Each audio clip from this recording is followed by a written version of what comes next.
Hi everyone, we're going to talk about the Pythagorean Theorem and how to use it to find a missing side length c. So first thing you need is a calculator. If you don't have one, go to google.com, type in the word calculator. That pops up with a calculator. Awesome. So we can use that to do our calculations. So over here we're going to use this Pythagorean Theorem, a squared plus b squared equals c squared.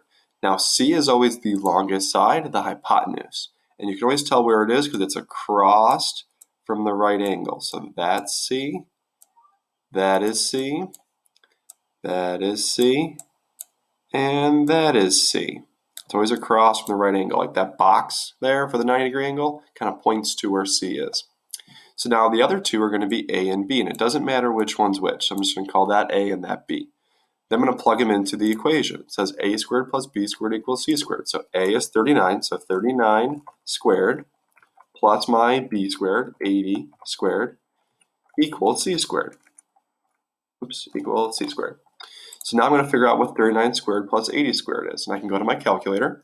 39 squared is 39. You can do the little caret tool right here, x to the y. That's how you can get that squared. So that's 1521. Or you could do 39 times itself. 39 squared is just 39 times itself. So that's 1521. And then 80 squared, same idea. That's 6400. So 1521 plus 6400 equals c squared. Let's add those two together. And we get 7921 equals c squared, but we don't have c yet. This is not done, okay? Don't stop the problem here. You want to find c, that's just c squared. To get a c, we do the opposite of squaring, which is a square root of both sides. That looks awful, but hopefully you understand what I'm trying to say there. So we got to take the 7921 and do the square root, which is this symbol right here. So we're going to square root 7921, and that will give us c. So our answer is 89 equals c. Okay, here's another example, very similar. So it doesn't matter which one you call A and B, it does matter what you call C. I'm just going to do A and B like that. So then 11 squared plus 60 squared has to equal c squared or x squared, doesn't matter. I can do this all at once. I can do 11 squared plus 60 squared all together like this. Order of operations says to square them first anyway, so we're okay to do it like this. We get 3721 equals x squared. Again, we're not done. You got to find x.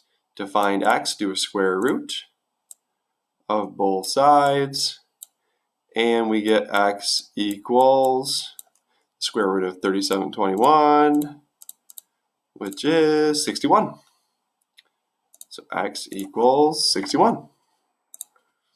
This is really x back here. I should have called it x, not c, because it said x there. I just thinking c because it's the hypotenuse.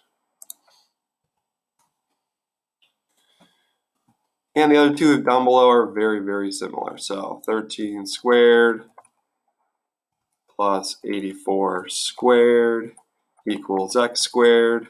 So 13 squared plus 84 squared is 7225 equals x squared. Do a square root, and we got x. 85. And same thing here. 70 squared, doesn't matter which one's which, a and b. 70 squared plus 24 squared equals x squared. So 70 squared plus 24 squared is 5,476. 5476 is x squared. Just again, don't stop here. Gotta find x, square root both sides. X equals the square root of that. So square root of 5476 is 74. 74 equals x. That's how we use the Pythagorean theorem to find the missing side like c.